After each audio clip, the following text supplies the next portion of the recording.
This is Packer and Durham on ACCN and SiriusXM Channel 371. All right, welcome back. Coming up, Eddie Royal, bottom of the hour. What's it like to go to Milan Puskar Stadium at Mountaineer Field in Morgantown, America? Mm-hmm. That's a Saturday high noon tilt. Better at noon, Hokies, than at 8 o'clock. Even though, as I sasaid last week, yeah, you're wrong. No, I'm not. I'm telling you. I have found out the Big 12 hospitality for West Virginia has been A++ to the fellow Big 12 brethren. That's the point. This is not the fellow Big 12 brethren rolling into town. This is Virginia Tech. They don't like each other. They don't. I'm well aware. They do not like each other. But I love here in Morgantown is Chamber of Commerce now. No.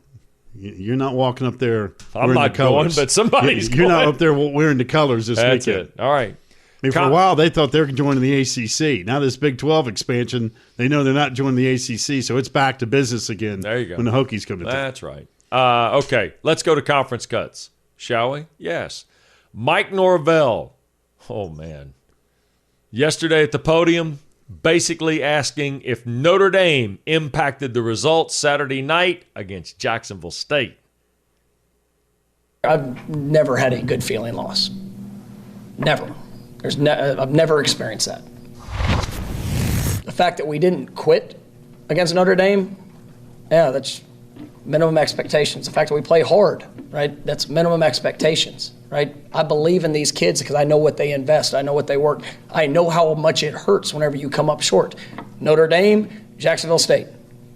Like, I see it. I live it. Like, that's the part of these kids that, I mean, they work extremely hard in this program. And it's also what's so disappointing and so heartbreaking when you see things that show up that are uncharacteristic of how we train and what we do.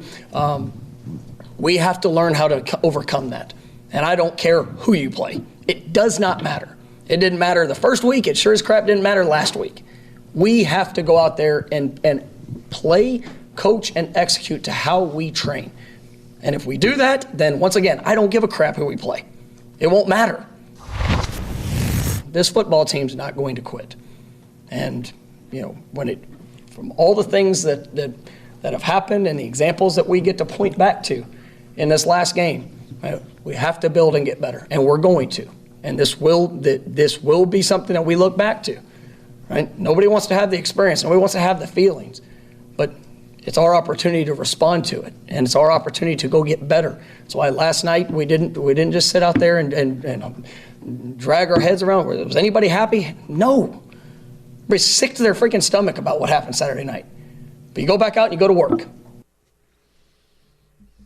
Boy, if a team desperately needs a W in this league right now, it's Florida State. No question. It? I mean, everybody wants to win. I get it. And I have no doubt these kids aren't going to quit. But, man, Wake Forest better have the A game because I think Florida. You're going to see the best of Florida State Saturday. I really do believe that. Let's go next to Blacksburg. Justin Fuente, Virginia Tech meets West Virginia, and he discusses representing the ACC in this critical rivalry game. We always understand that we are representing our league, and we want the other members of the league to do well, obviously when they're not playing us. But it's something we're all conscious of. It's not something that we drive home endlessly with our team. I think I personally like the playing teams from other conferences. I hope we don't get to a day where we just play conference games. I think that's a unique appeal to playing teams either from across the country or, in this case, in our region that are in a different league. I think that's fun for the fans to see the different matchups. So I hope college football never gets away from it. But there's certainly a level of conference pride that goes with each trip on the road or at home when you're playing somebody from another Power 5. Agree with Justin Fuente 1,000,000,000%. Mm-hmm. 1,000,000,000%. But I will say one thing. Okay. I don't like fun with Foo behind the podium. I like him back at the table with the blank sheet of paper and a pen, and I promise to get that cut. But if he's behind that podium, I don't. That looks like he's lecturing to me. I like him when he's casual and on the table. Got With the arms folded behind the mic. Yeah. But what he said is 100% right. All right. The non-conference games, in my opinion, we know about the league games; those are a given. But man, you gave me Virginia Tech and West Virginia. That is a good, fun football game. All right. Great rival. Mac Brown next. He knows where the Tar Heels' focus needs to be with one of the South's oldest rivalries on Saturday night in Chapel Hill. Virginia's such a rival game. I'd rather it be pushed back in the schedule because I think it builds up to that more than early. But nobody asked me, so I don't have any input whatsoever. I do feel like that after the opening ball game, we had to quit worry about rankings, and we had to quit worry about conference, and we had to play better and get back on track. So right now we've got enough issues. We're worried about us. We've got to figure out why we're inconsistent in the running game. We got to figure out why we still have sacks, and we're still missing tackles and not getting sacks. So we've got a lot of things we've got to fix, Mike, that we can't worry about. Virginia's playing much better than we are. 100% right on that one. But, what about these games early? We talked about the Virginia Tech game as an opener. Right. And the build-up. I mean, the build-up all summer to that game was tremendous. And then the fans delivered and the Hokies delivered. Correct. And put North Carolina behind the 8 ball a little bit. You really cannot afford to go 0-2 in the conference. And I know the Coastal's crazy, and every time you think you got to figure it out, here's the curveball. But for a team that was perceived as a preseason top 10 by the AP, and if you go 0-2, if's the biggest word in sports. If you go 0-2, Wes, that is a problem. Kind of feels like North Carolina, not saying it's a must-win, but they really need this W. Big picture. Totally agree with you here. I think Carolina-Virginia ends up, this is one of those games in week 3. I mean, look at it. We talked about this. We talked about it last week. Carolina's under the gun. This is where the loss in Blacksburg is an issue. Virginia has played Illinois and William and Mary and looked great. But now Virginia finds itself walking through that weird 60 minutes, right? Against a team they've had some great success with. Here's the other thing, too, about the Cavaliers and Tar Heels. Lately, it's been Virginia. Prior to that, it was Carolina. But you can take this thing all the way back into the 70s and 80s. Remember the Dick Crum, George Welsh games? I mean, Virginia-Carolina's got a thing, right? And Virginia's had the upper hand. But here's the curious part from the Cavaliers side. You're getting ready to hear this from Mandy Alonso. Virginia's had the upper hand, but when it comes to the court of public opinion, seems everybody likes Carolina. Mandy Alonso has seen this. From UNC, they always try and come physical, but what Mendenhall has been saying the past 4 years is that it's our culture versus theirs. Like, we're going to go harder, longer, each play, and like the whole game, than they will. And even if they come out swinging, like, we just have to be able to sustain it, and we know that they can't sustain it because the past 4 years they haven't been able to. Hello, bulletin board. Hey, you can talk it, you get a chance to walk it Saturday. The Who's have done that lately. They've won 4 straight, 6 of 8.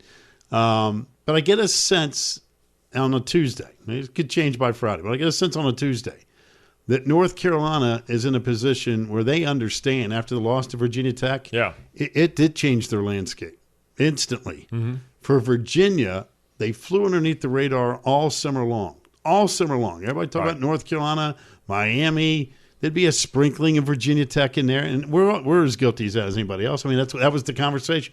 Nobody mentioned Virginia. Nobody mentioned Pitt. Well, here we are 2 weeks into the season, and guess what the fun topics are? Virginia and Pitt. And throw in Virginia Tech, obviously, at 2-0. So Virginia is in a different – I think they're in a little bit of a different world going, okay, people are now starting to pay a little attention to us. We got a chance to justify this thing on the road, which has been a problem for Broncos guys. But wait a second. There's more? Mandy Alonso was not done with you. It's a huge game, big picture, because we've heard all the hype that UNC has had from the media and from the top 25 rankings and such, and it's just things that we need to keep it into account. That way, like, once we beat them, then we'll actually be respectable or talked about on ACC Network or SportsCenter and stuff like that. Got his wish. I tell you now, there will be the whole network. It's not just us. Oh, okay, it's good. everything. It's Yeah, ACC. good. He said ACC Network. All right, good. He didn't say Packer and Durham. So Manuel, Mark Rick, Huddle. Jordan Cornette, right. Otto in the Christmas room. Robert, Right. Chester Fuller. front office leadership, Clifford. administration, All those guys. everybody. That's us. Yeah. That's us. But, there's going to be a lot of talk this week of the celebration of the greatest game of the century, Nebraska-Oklahoma. This game will fly under the national radar in terms of heat. But it's going to be smoking Saturday night. I'm just telling you, there's a lot at stake in this game. A lot. Big time. Oh, yeah. North Carolina defending their spot, top 25, and Virginia say, hey, the Who's win this game? They're 3-0. And they're going to look around and go, hey, Illinois, Big Ten? Yeah, that one needs. That was catch you later. William and Mary? Why you asking me the question? And, we took it on the road in Chapel Hill. Right. And won again. They're starting to make their case, and they get a chance to prove it Saturday night. Week 3. We're talking about this grenade right here. That's why I always say you got to enjoy every week of the college football season. For folks that waste time about what's the ACC championship game going to look like, who's in the college football playoff, who's going to win the Heisman. I mean, you can have those conversations if you want, but you've got to enjoy every week of this season because college football, I say it every day on the radio show, it never disappoints. You can look at a schedule for the week and go, the games don't look great. I promise you there will be a score or a moment that you go, I cannot believe what I'm watching. This sport is so great and so much fun that you just cannot fast forward through the season. Can't do it. No, it's crazy. It's awesome. Love it. Was that good enough, you think? Well, if you got How more, does let that- it rip. I don't know, but I love the fact that we got some bulletin board material. I always enjoy that, sitting in this chair. I agree. Now, if I was a coach, I wouldn't love it. But if I'm sitting in this chair, I love it. By the way, Mandy, you're sitting around, you're watching Packer and Durham run the cuts. Some of the Cavaliers maybe walking through the McHugh Center. They got a monitor on, and you're hearing us this morning. First of all, welcome. Second of all, if you want to get on Sports Center, you better go make some plays because we can't help you on that. Wow. No, seriously, you got to. Yeah. You're not getting on Sports Center unless you make some plays. Well, and then, by the way, the third part of this is when we come back, we'll be talking about you guys. Sorry. Just saying. Don't forget, even in September, we're 8 weeks away, 8 weeks, Pack, from the start of hoops. We're promoting basketball already? Well, look here now. We've got a women's basketball nothing but net special Wednesday night, 7 o'clock. That's what it says right there on the screen. Well, it says women's basketball schedule release, but it's just a special? it's a special that will include some schedule information. I'll tell you what I'm going to do. What's that? While you go through that promo, I'm just going to wait till Wednesday at 7 p.m. Well, you see KG will be there with Kelsey Riggs and Muffet McGraw. Yep. Okay, we got that. Then on Thursday, 7 o'clock, same time, the men's basketball schedule. Special. 7 o'clock Thursday, tomorrow night, ladies 7 o'clock, Thursday, men's schedule, special release. Special basketball with schedule details. Like I said, I think I'll just make a note and watch it because your promo is really confusing me. All right. Commonwealth dominance when we come back. The Hokies and Who's both looking at 2-0. We'll talk about it next on Packer and Durham. The Packer and Durham Podcast. It was an extraordinary story. A computer salesman was supposed to report to prison to begin a 17-year sentence. They let him turn himself into jail with no escort. No one thought he would run. How do you evade capture for 25 years? How do you do that? Now, join the search, following the U.S. Marshals as they uncover new leads in a global manhunt. Can you help catch this fugitive? Have you seen this man? Have you seen this man? Have you seen this man? Listen and join the all-new hunt wherever you get your podcasts. This is the Packer and Durham Podcast. Packer and Durham on a Tuesday, 844-SAY-ACCN, the number. Excited about the promotion for basketball shows coming up. The league's always good. You know, we roll on that, men and women, coming up Wednesday, Thursday. And, of course, the Commonwealth of Virginia. Feeling good about football. The hoops can wait. Hoops can wait because the Hoos are hot and the Hokies are hot, Wes. I mean, we've said it since the top of the show. You could argue two most impressive teams so far through the first 2 weeks are Virginia and Virginia Tech, and both have huge ball games this week. We know about the Cavaliers and Tar Heels on Saturday night here on ACC Network, but also the Hokies go to Morgantown. But when you look at Virginia here, I mean, .71 plus 71 point differential. They are the only FBS defense not to allow a red zone score this season. I mean, how much more ammo do you need? Now, College of William and Mary, you expected that. Last Saturday, they beat a team in Illinois who took care of Nebraska. No, that's an alliance on alliance crime last week. Well, we can all gauge Nebraska at some point, but the point of it is that's not roast beef A&M. That's correct. That's my point. That's it. Yeah, and Virginia has looked the part here. Believe it or not, FPI still – now, Mandy, Alonzo, wait a minute. I thought we were going to get through this show with zero FPI. Wasn't that in part of the arrangement after yesterday's show? We talked about no more FPI? No, we got some FPI. You're gonna ruin it. Virginia's only got a 13% chance to win the Coastal according to FPI. Oh, they love today. That. They love that. You know who loves that? Who? Mandy, Bronco, and that whole team. They are sitting there watching ACC Network this morning going, oh, that's cute. FPI gives us a 13% chance to win the division, the Coastal. Come on. The FBI has no idea. And the Cavaliers averaging 42.5 points and 550.5 yards a game. There you go. 13%. 13%'s the number. All right. Heading into Saturday Not 12. Night. That's right. Not 17. 13. So the Carolina game, Saturday night, 7:30. Meanwhile, the Hokies, high noon in Morgantown against West Virginia. Virginia Tech, 2-0 for the fourth time to start the season.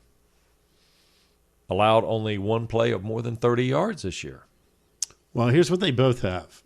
They both have a win against someone of note, right? I mean, for Virginia knocking off Illinois, and it wasn't so much a pack. Illinois is not a world beater. It's not even the point. The point is it's a Power 5 school, and they embarrassed them. I mean, they ran them right out of the place. Now, that thing was over in a hurry, and they looked the part. I mean, they did so many things well on both sides of the ball. That, to me, was the impressive thing about Virginia. I mean, that was a 42-14 woodshed. And Brennan Armstrong right out of the gate, man, they missed a couple chippy field goals. I mean, that thing could have really been out of hand. They already beat them by 4 touchdowns. Right. And Virginia Tech's won against North Carolina, enough said. Crowd was great. Team played out of sight. Understood the big picture. And so, you know, you look at here, this list, ACC teams with Power 5 wins. We've talked about Pitt going on the road, taking care of business. And to me, that's the thing about Virginia that we really find out Saturday. You know, we know that they're awfully good at home and have been for a number of years under Bronco Mendenhall. The ability to win on the road. That's where you really kind of find out, do you belong, right? I think NC State went through that this past weekend at Mississippi State with the Cowbells, and they just never seem to get in sync. Can you take this thing on the road? Now, Virginia the last couple times in Chapel Hill, hey, life's good. They've won 4 straight, 6 of 8 in the series. But the ability to win on the road. When Virginia won the Coastal and got to the ACC title game, you know what they did? They had to win at Pitt. They'd never done that before. Had to prove it in Chapel Hill, and that was a great, great football game. So Virginia totally understands what's in front of them, but I think they're playing with supreme confidence. And for North Carolina, I thought they kind of got some of that back over the weekend, beating up on Georgia State. But let me tell you something. The quality opposition rolling into Chapel Hill this week is a far cry from what they did against Georgia State. Yeah. Totally different animal. The Hokies also have done a couple different things here that you like to see. Number one, they've mostly had to go the long way, you know, and they've started in opponents' territory, though, 5 times in their first 22 possessions this season. It's pretty good. Yep. They've also been incredibly disciplined. I mean, when you think about Virginia Tech, they've only had 5 penalties in the first 2 games. Last year, they had 8 penalties in the first 2 games. Year before, 10 penalties. You go back to 2016, they had 12 penalties for 128. Only 5 in the first 2 games, fewest since 2016. To me, that's also important. Shows you the veteran leadership you've got. Maybe a little bit of discipline maturity, too. There's a piece to this that certainly has got to be a key for Justin Fuente at Morgantown. But much like Virginia, the Hokies are now going to have to take it on the road. Mm-hmm. And I've been telling you, given the love affair that these two schools have with one another, it was so bad they basically had to just say, hey, we just need some time apart. We can date others in the meantime. Well, they've gotten back together to serve this series, which is great. Great. But for Virginia Tech, it's one thing to have it at home when you got 66,000 rooting for you. Now it's going to be reciprocated. You go on the road. That crowd can't wait to see you. They can't wait to beat you. They can't wait to welcome you to Chamber of Commerce land up there in Morgantown, as Wes has been spewing here the last 2 days. I'm hearing this from Big 12 people. Yeah, you can hear it. They love going to Morgantown. Well, let me tell you something. This is going to be a fist fight in every sense of the word. And you know what? Virginia Tech, I'm sensing with their defense, the way they're playing, they don't mind that. No. But to be able to execute on the road, crowd noise, you throw all that stuff in first time away from home. Yep. Hey, last year we didn't have fans. A road game felt totally different last year versus what they're going to experience Saturday. So to be able to take it on the road as a top 15 team at a place where they can't wait to see you, and hey, listen, I got news for you. When West Virginia lost to Maryland in that opener, they've got Oklahoma next week. This is a desperation game for West Virginia. I mean, they expected good things. They're staring 1-3 down the rifle. And, I mean, they carry a rifle, West Virginia. This is a big game for the Mountaineers. So Virginia Tech knows exactly what they're walking into. This is going to be a real tough test coming up. I don't normally pay attention to this type thing, but Hokies have worn the white helmets in the first 2 weeks. And just, well, we just had the soundbite yesterday with Fun with Foo. He didn't want to wear that white hat. I know.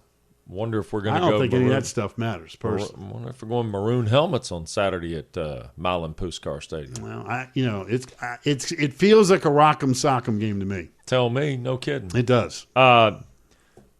Since we're all about fair and balanced broadcasting here, Virginia Tech 31% chance to win the Coastal. Well, when you put North Carolina in your rearview mirror and you got that tiebreaker, the Hokie, you're saying then Virginia wins Saturday, their percentages go north. Listen, when you start talking about, hey, who's got a shot to win this thing? I mean, right now, I think if you're being realistic, Duke and Georgia Tech, it is an uphill climb. Those are both work in progresses, right? Yeah. Everybody else, hey, you got a chance. Yeah. I mean, you really have a chance. And then when you can that's why these head-to-heads with like North Carolina, I mean, if you're Virginia Tech, you've already got really a game and a half. That was a game and a half winning that one. Yeah. Same deal Saturday night in Chapel Hill. I mean, if you're North Carolina wins, game and a half. Yes. Virginia wins. No doubt. Now, it's even more so if Virginia wins, because now if you're North Carolina, you're like, hey, man, we're 0-2, and it becomes a real uphill climb because not only do you have to win out, but you're going to need some help. Oh, yeah. And you still have Pitt and Miami left to play. That's it. Tough. Crazy. Big game. Just nuts. Both of them, by the way, on a weekend full of sneaky big games. Yeah. It's a good week. Really sneaky big games. On the other side, ladies and gentlemen, we welcome Eddie Royal back to this fine program. I'll ask Eddie if he felt the love and warmth and comfort of Morgantown, West Virginia when he played for the Hokies. I tell you what, without even knowing, I bet you Eddie had his helmet on when he came out of the tunnel for warm-ups. You don't have to do that now.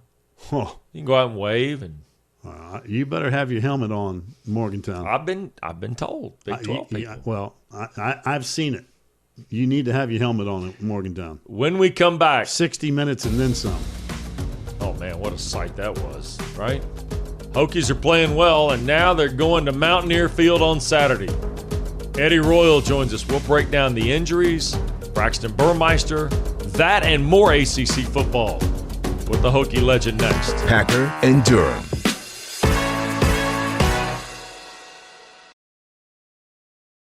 Here's Mark Packer and Wes Durham. I don't think they'll be playing that on the sound system at Morgantown. No, I'm sensing John Denver will be a little louder than Metallica Saturday up there in Morgantown. Yeah, the Mountaineer will be running around firing that gun. That musket. Yeah. Pretty cool, too, by the way. It is. I'm telling you, I love that series. Oh, Virginia, yeah, they need to play every year. I love that they're playing again. Yeah. All right, let's talk to a guy that's been a part of it.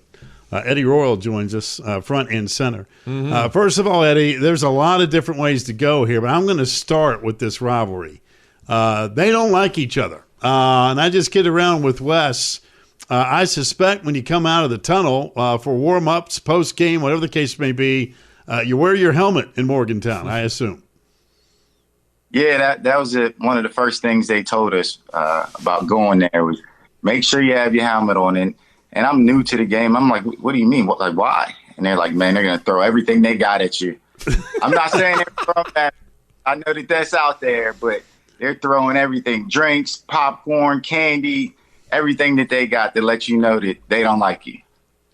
But wait, Eddie, since they've joined the Big 12, I've told Packer it's become this warm, loving Morgantown. You don't think when the Hokies come back in after the break in the rivalry, we're not going to have like Chamber of Commerce and exchange of flowers and all that? No, they'll never be loved there. Like, it's just kind of is what it is. You know, it's such a big rivalry that I'm like, man, we almost despise them more than UVA, which is crazy. But it's kind of true because that's been a hard-fought matchup every time that we played them. It's just been a battle. Like, you can throw the records out the window. None of that matters. It's just when you get on the field, you know it's going to be a dogfight. But, Eddie, you love games like that, don't you? I mean, if you're a real player, I mean, you can't wait to go on the road and experience the fact that there's going to be 60,000 up there hoping that, you'll be lucky to get out of here alive. And I would think as a player, you love stuff like that.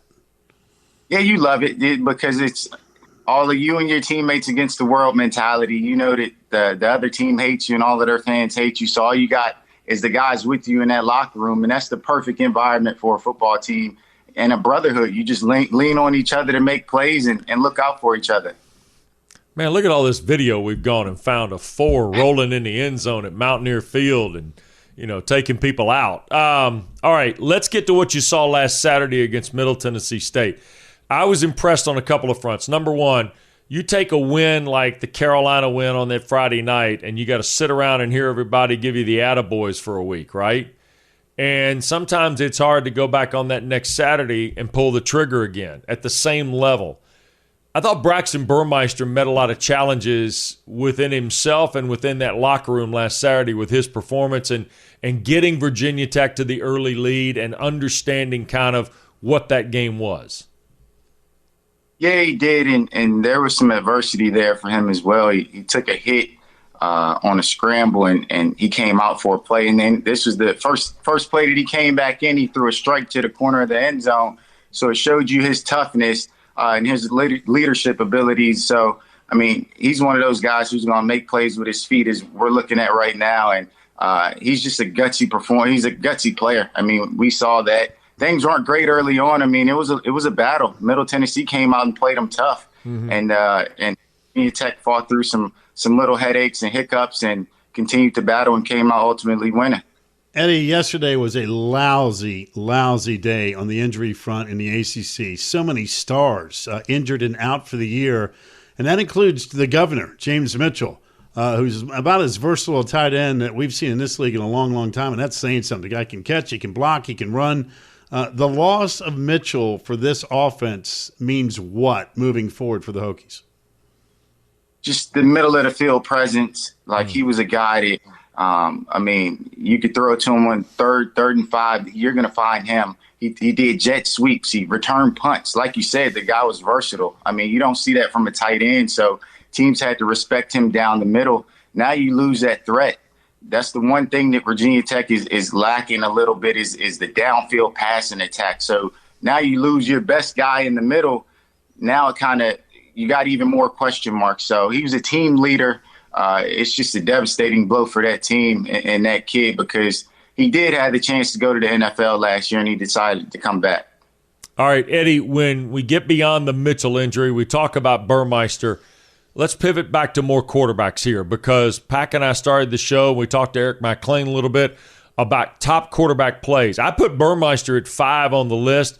We all had Brennan Armstrong at number 1 for Virginia.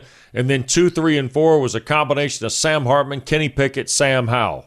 You got any changes for us on that? I kind of like the list. I actually think DJ didn't play great last week. Even the first week, I thought he played better than what he's getting credit for. And that Georgia defense was tough, but he stood in there and made some throws that I thought were NFL caliber, and he showed a lot of toughness. But Brennan Armstrong, I mean, what more can you say about the kid? He's doing it with his legs. He's making plays all over the field. I mean, he looks great, and he's definitely number 1 so far throughout the first 2 weeks. I'm like, man, he looks like Ryan Fitzpatrick out there because some of them throws. God, it's so great. And that's just kind of how the offense is. I mean, they're moving everybody around. They got Thompson out there, number 99, which is weird to see. But he's a quarterback receiver, and they're doing he's like a legit receiver, so they could do the wildcat mid-play, and it works out. That offense is just fun to watch right now. And that game Saturday night in Chapel Hill, given what Sam Howell, we know what he's all about. It looked like North Carolina kind of found their mojo, finding some more receivers where they can go downfield. I know they're still working with the running back situation, but that game just kind of feels like it could be a wild shootout. Yeah, and it seems like Howell did find his rhythm. I mean, guy ran for 100 yards. I don't know if he's ever done that before. I didn't know he was that type of player, but it was good to see that he has that in him. Just to see him get rolling again, because we know the type of player that he is and how important he is for this league to be good, just to have a quarterback of that caliber playing well. So it's definitely going to be a shootout and one of the more exciting games of the weekend. Eddie, if you're a wide receiver for Brennan Armstrong or Sam Howell, is it just about getting open, or is it about litigating in the huddle to get the rock? It's a little bit of both, but I mean, Armstrong, the way that offensive line is giving him time, if you get open, he's going to find you. So he hadn't missed too many open targets. So, you still got to give him a little pat, like, hey, this play, I got you. Like, he can't cover me. You always come to the sideline telling him something like, man, I was open on that play, even if you weren't, because there's a good chance that maybe he didn't look at the video and see, or the picture to see that you weren't open. But, as a receiver, you always think you're wide open. Hey, Eddie, look at this guy. Look at this guy right here, 0 now. That's a monster. A big 6'7" target down the middle. Good. I'm like, where are they finding these guys? And then they got a 6'7" receiver who's hurt right now, who might come back at the end of the year. And if they get him back, then they're really going to be a problem. So, they got a bunch of giants, a bunch of small forwards out there playing receiver and tight end for them. Hey, Pac. Did you hear Eddie breaking down the Cavaliers like it's already down to week 13? You hear that? Eddie's already to the Commonwealth Cup. Yeah, you can't fast forward the clock, man. We got week 3s we got to worry about. We're only week 3, man. You can't run this thing all the way to the end, okay? You can't run it back to Charlottesville yet. You're right, but I got excited, a little bit excited.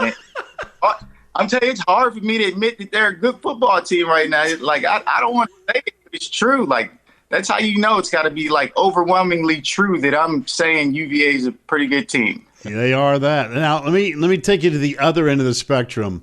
If you're in this business long enough as a player, you go through unbelievable highs and lows.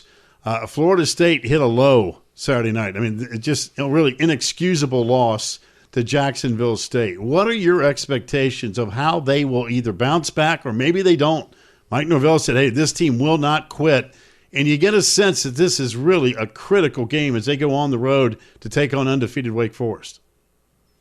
Yeah, it definitely is. And, no one expected them to lose that game other than the people in Jacksonville State's locker room. Especially when you're playing Mackenzie Milton, because that was the thing. It was like, all right, maybe if Mackenzie Milton was playing the whole game, they could have beat Notre Dame. But the fact that Milton played and they still didn't win this game was a little bit frustrating. And I'm not even, a Florida State guy, but you want to see that program do well, and that was just tough and devastating. And you wonder if it's going to hurt them in the recruiting aspect of it. They've been doing well with recruits, and they've been kind of building that momentum for the program. And, hopefully it doesn't hurt them too much, but this has definitely got to be a bounce-back game for them. Yeah, and it's a hard place to bounce back, too. Winston-Salem, Wake Forest plays well. They've got veteran pieces, fairly disciplined. Florida State sidetracked by penalties the other night. Wake Forest just doesn't make the unforced error, Eddie. Yeah, they don't, but you gotta look at Florida State's roster and the guys that they have. They got a lot of guys that are trying to prove something. A lot of transfers that are coming over from different schools. Mackenzie Milton coming back from the injury. These guys aren't going to quit. So when Norvell says that, I believe that because that's the makeup of the team and the way that the guys that they brought in all have that dog mentality. So I still believe that they're going to continue to fight. And I'm not saying they're going to win, but I know it's going to be a close, hard-fought game. You're talking about DJ just a minute ago. Clemson's offense, you only put 49 on the board last week. They seem to be measured by a different standard, but the defense is great. We know all that, but it does seem like the offense is still trying to find their way. What do you see when you watch the Tigers play? Yeah, it's just, that guy. You had ETN last year, and people aren't respecting the fact that he was the best back, maybe possibly ever in the ACC. Based on the numbers, and he was a threat. And so when you have a guy like that in the backfield that teams have to respect, it opens up the passing game. It opens up play action. It does so much for you. So finding that running game, and then at the receiver position, they got a lot of big guys. So separation isn't really necessarily always going to be there. It's throw it up and hopefully these guys make a play for you. So that's kind of the difference. You're used to seeing Clemson receivers running wide open and having a little bit more burst and speed. But now it's a different offense, and DJ's got to make tight window throws, and those guys got to go up and make plays. Well, all right, so no hugs and kisses in Morgantown for Virginia Tech this Saturday. That's what you're telling me, huh? Despite what all these Big 12 people talk about really enjoying their trips to Morgantown, no hugs and kisses, right? None of that, and that's going to be a great atmosphere. I miss playing in that. Like, you say, do you miss ball? I miss that. Like, I miss going into that. Just battling, like talking trash to the fans, like that. That's the best part about football and college football. You score a touchdown and you can do whatever you want to just kind of give it back to them. Like, but then at the end of the day, there's a respect there. Like we all know that it's all about football and there's no hard feelings at the end of the day. All right, but Eddie, let's be honest. The greatest Hokie ever to go to Morgantown to talk trash was not Eddie Royal. No. D'Angelo Hall took the cake, right? D'Angelo is probably the best trash talker in Virginia Tech history. So, yeah, he is the guy you want on your team doing trash talking for you, and you just follow up what he said. I'm not saying it's a tough place to play, but you might want to wear your helmet when you go to bed Friday night. I'm just saying. But forget about getting to the tunnel. I'd wear it going to bed in Morgantown. That'd be a great scene. Yeah, I can't wait to see it. All right. Eddie Royal, great to see you, my man. You got a tea time today? We teeing it up? What are we doing? I see me ready to go. Worked out already. I'm good.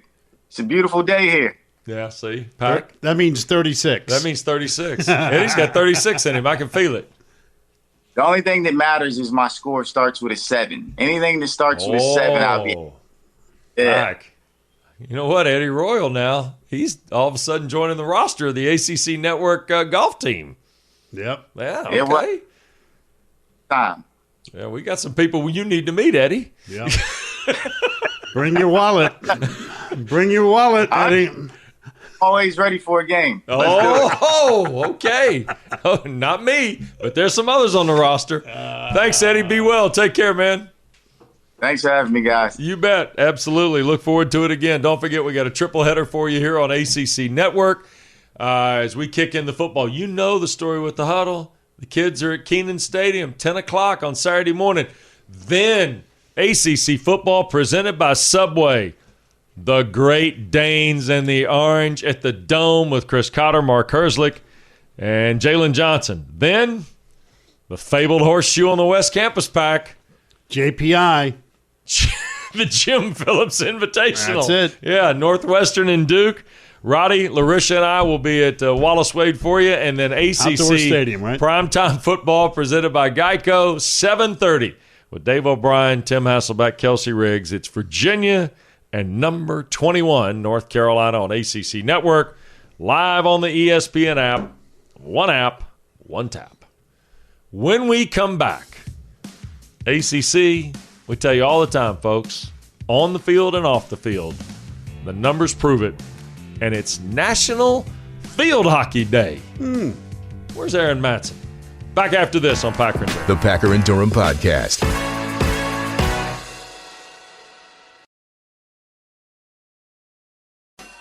This is the Packer and Durham Podcast. Yeah, little dog walking music. What are you doing, Chester? He hears a little AC/DC in the background. He knows it's time to go outside. That's how it works. Final segment of a really busy show. Thanks to Eric McLean. You just heard from Eddie Royal. Getting you up to speed for the weekend. That's right. Wish it started tonight, but it doesn't. We got to wait 3 or 4 more days. A little early, Coach. It's all right. I know. Got some news from the campuses. This is impressive and not surprising. 15th consecutive year, the ACC leads the FBS conferences in best college rankings, compiled by the U.S. News and World Report. Not surprising. Average rank of ACC schools is 55, 5 percentage points ahead of the next closest peer conference. The ACC has 3 schools in the top 25 of this year's rankings, by the way. Not surprised. Yeah. It's the standard. 7 in the top 40 is the most among FBS conferences, period. Yep. You know, the league, we see this from day one. The thing that, to me, that separates this conference from everybody else, and I'm not knocking any other league because the object's to get a degree. Yeah. But the quality and the balance of athletics and academics in this league has always mattered. Yeah. And there may be some folks that roll their eyes and, forget that, Pack. We want to win a championship. That's all fine and good. Yeah. But, you know, the thing that's made this conference great is that you get great student athletes, and you see it on the field, on the court, and more importantly, in the classroom. 35 Alliance schools in the top 100. How about that? We told you when that whole thing went down, it was the Association of American Universities had a lot to do with that, and those institutions are strongly represented. I think of the 35, 27 of them are there's 35, and you mentioned the Power 5, but of those, 27 are in the Alliance. There's a reason, as we kept trying to tell you for folks that were paying attention, the ACC and the Big Ten and the Pac-12, there's a lineage between all of them with the presidents and chancellors that, you know what, that's why they were able to move so quickly on this. We released our top 5 quarterbacks earlier in the program, topic we had today. Fan accounting comes up tomorrow. Some of you took the initiative to send us your top 5 quarterbacks, by the way. And we appreciate that after 2 weeks. We'll run through some. Yeah, I'd like to see these. All right. First of all, before you see anything, the fact that McLean and yours and mine, the 5th was different. The 5th was different on all. The top 4 were the same. Yeah. But the number 5 spot, we were 0 for 3 in terms of matches. All right. Horace is first. He sent us Sam Howell, Brennan Armstrong, DJU, Pickett, and De'Aaron King. Wow. All right. So that was Horace. And then Jensen Gore went Brennan Armstrong, Sam Howell, Kenny Pickett, DJU, De'Aaron King. Interesting. All right. Now, Roundhouser Rich, it was top 5, Rich. Sometimes, though, we get the West Durham issue. You got 6 for 5. Howell, Pickett, Armstrong 3, De'Aaron King, DJ 4, and then De'Aaron King / Sam Hartman. That is a West Durham move right there. As Macri likes to say, that is completely the fence I sit on. I have seen you pull that stunt before. Yeah, where you're like, right. Sure. I'm not going to give you one. I'm going to give you 3 or 4. That's right. Yeah, I appreciate that. Yeah. So there we go. Today is National Field Hockey Day. It is? ACC schools have won 14 field hockey national titles since 2002, including 3 straight. I bet and Karen Shelton Packer is missing his back scratcher. Yeah, I've got the 2 right here behind me. I know. Looking for the 3rd. Yeah. Of course, production may be down due to COVID. It takes, there's been a lot of things you can't buy anymore. I'm just saying. Due to COVID. I mean, somebody tries to order furniture, it'd take you 8 months before that sofa gets delivered. Speaking from experience there? That's what I hear. That's what you hear? So upstairs, is that what you hear? I'm just telling you, that's what I hear through the grapevine. All right. So there may production on furniture, and that equates to field hockey sticks? Yeah. I'm glad you mentioned I thought Aaron Matson had some NIL with some field hockey deal company or something. These are great, man. I'm telling you, they are awesome. But we do need a 3rd one. By the way, I'm glad you mentioned that field hockey thing because you might not read about that in War Chant. Just saying. You started strong, and you're going to finish strong today. Dude, I only come strong. I know. I'm just telling you. You think I'm mailing this stuff in? You're crazy. No, not at all. No. Tomorrow on this show, Tom Luganbill. Many thanks to Eric McLean and Eddie Royal for being a part of the Tuesday show. Plenty more to go on this week, kids. Don't forget tomorrow night, by the way, 7 o'clock, the women's basketball schedule special. You sound like Danny Ford there. Schedule special people. Special people. Schedule people. Hoops right around the corner, That's but it. Can't get crazy. It's still football season. That's it. Man. Wednesday women, Thursday for the gents, right here on the ACC Network. Voice of Victory. Tremendous job today. Drew Brooks. Alex, thank you. Appreciate your directing. Back row strong as always, right? That's where I was. I thought it was good. Well, it's always good. Yeah, everybody was good. You're not going to give a shout out to the only team in baseball that's already clinched the spot in the postseason, huh? Not gonna. We started that way. We opened the show congratulating Packer because his team is the first one into postseason baseball. The San Francisco Giants, kids. That's it, boys. Yeah. Best record in baseball. I'm going to remember that when you tell me I can't talk about Elon on this show. You talk about Elon all you want. You guys ever win anything? We won Saturday. You did? Yes. Who's your Campbell, Mike Rucker, and Campbell. Man, you know where we're playing this Saturday? The Camels. You know where Elon's this Saturday? No. Appalachian State, going to Kid Brewer Stadium. Can't spell Elon without an L. Stop it. See you tomorrow morning, 7 o'clock. Thanks for being a part of the Tuesday show.